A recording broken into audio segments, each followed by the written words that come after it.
ભારતમાં લગ્ન એક તહેવારની સમાન છે અને આ તહેવારની અંદર ખર્ચો પણ બહુ જ વધારે થાય છે.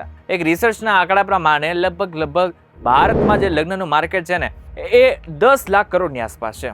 પરંતુ મહત્વની વાત તો એ છે કે લગ્ન તો 2-3 દિવસનો ખેલ છે, પરંતુ આગળના સમયમાં જે ઝઘડાઓ થાય છે ને એ બહુ જ વધારે થાય છે. તમે તમારા ઘરની અંદર પણ જોયેલું હશે કે મમ્મી પપ્પા ઘણી બધી વખત ઝઘડતા હોય છે, જેની અંદર મમ્મી એવું કહે છે કે તમે તો બહુ જ ખર્ચો કરતા જ નથી અને પપ્પા એમ કહે છે કે તું બહુ જ વધારે ખર્ચો કરી નાખે છે.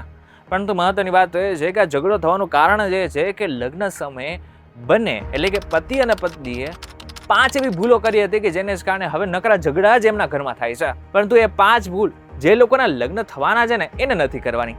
એ 5 ભૂલ કઈ છે એ જો તમારે જાણવું હોય તો ધ્યાનથી સાંભળજો. હું તમને એક વાત કહું.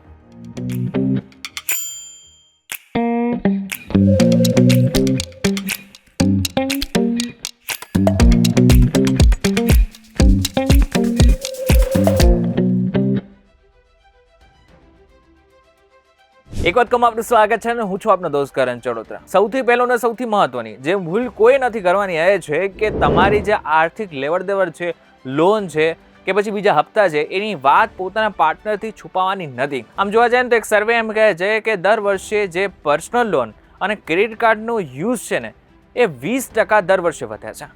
એમાં પણ જે અત્યારના જેન્ઝીસ છે એ 41% સુધી દેવું કરી નાખે છે. એટલે સમજી શકાય છે કે આગળના સમયમાં જે દેવાનું માર્કેટ છે એ પણ વધી રહ્યું છે. હવે દેવું હોવું કે હપ્તા હોવા એ કોઈ ખરાબ વાત બિલકુલ નથી, પરંતુ પોતાના પાર્ટનર સાથે આ બધી વસ્તુ છુપાવી એ ઘણી ખોટી વાત છે. કારણ કે આગળના સમયમાં એક વખત તમે વાત છુપાવો છો અને લગ્ન થાય છે અને આ વાત આવે છે જ્યારે કોઈ મકાન ખરીદવાની કે પછી કોઈ ગાડી ખરીદવાની અને લોનની વાત આવે ત્યારે જો તમારી ઓલરેડી લોન હશે તો આગળના સમયમાં જે મોટી લોન પાસ થવાની હતી એ લોન પાસ થશે જ નહીં અને પછી પતિ અને પત્ની વચ્ચે જબરજસ્ત ઝઘડાઓ શરૂ થશે. બીજું છે દેખાદેખીમાં ખર્ચ કરવો અને ઇમરજન્સી ફંડ બિલકુલ ન હોવું. ભારતની અંદર છેલ્લા 30 વર્ષની વાત કરવામાં આવે તો બચત જે ભારતીયો પહેલા કરતા હતા ને એનું સ્તર સતત ઘટી રહ્યું છે. અને એ પાછળનું કારણ છે સોશિયલ મીડિયા ઉપર ઘણા બધા લોકો હવે દેખાડો કરતા થઈ ગયા છે. લગ્નની ધામધૂમમાં બધી બચત વપરાઈ ગયા પછી કપલ્સ મોંઘા વેકેશન, દર વીકેન્ડમાં મોટી હોટલમાં જવું, વગર વ્યાજના હપ્તા એટલે કે નો કોસ્ટ EMI જોઈને નવી લક્ઝરી વસ્તુઓ ખરીદવી, આ બધી જ વસ્તુ આજકાલ ઘણા બધા લોકો કરવા લાગ્યા છે. હવે પર્સનલ ફાઇનાન્સમાં એક રૂલ છે,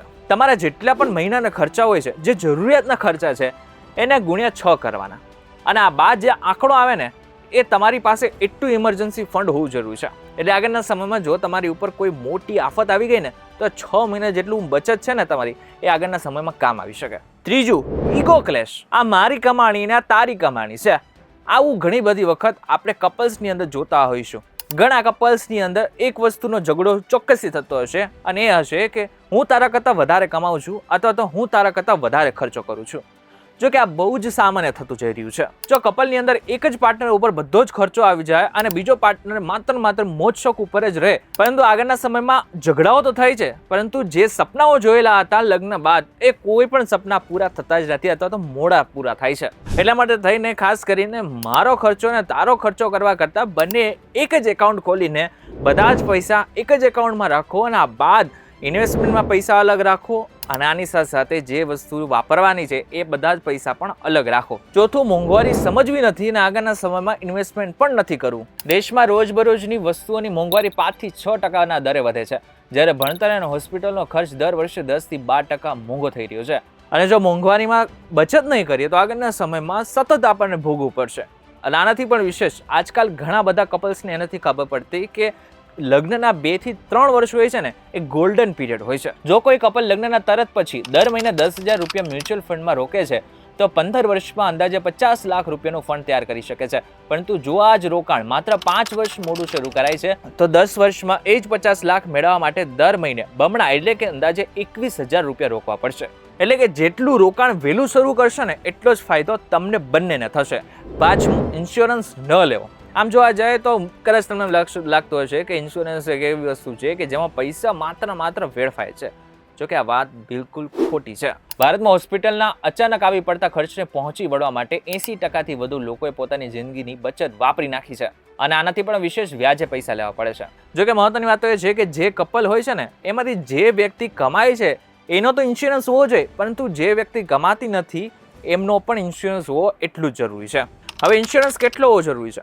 તમારી વાર્ષિક જેટલી આવક હોય ને એના 10 ગણા જેટલો ઇન્સ્યોરન્સ હોવો તમારી પાસે જરૂરી છે, એટલે કે ટર્મ ઇન્સ્યોરન્સ તમારી પાસે હોવો જરૂરી છે. એટલા માટે જ ઇન્સ્યોરન્સ એક એવી વસ્તુ છે કે જેને ઇન્વેસ્ટમેન્ટ કરવા કરતાં તમારા લાઈફની સૌથી મોટી અને જરૂરિયાતની વસ્તુ છે એમ સમજીને જો એની અંદર પૈસા રોકશો તો ચોક્કસ આગળના સમયમાં તમારા કામમાં આવવાના છે. ત્યારે આ 5 એવી ભૂલો હતી કે જે લોકો નવા લગ્ન કરવાના છે ને એ આ 5 ભૂલ બિલકુલ નથી કરવાની. જો આગળના સમયમાં આ વિડીયો છે ને એવા લોકોને શેર કરી નાખજો કે જે લોકોના લગ્ન હમણાં જ થવાના છે, એમને કહી દેજો કે આ 5 ભૂલ બિલકુલ નથી કરવાની, નકર આગળના સમયમાં ઝઘડાઓ પણ ઘરમાં એટલા જ થશે. વિડીયો પસંદ આવે તો વિડીયો લાઈક અને શેર જરૂરથી કરજો તથા આ જ ઇન્ફોર્મેટિવ વિડીયોઝ માટે એક વાત કહું, જોતા રહેજો.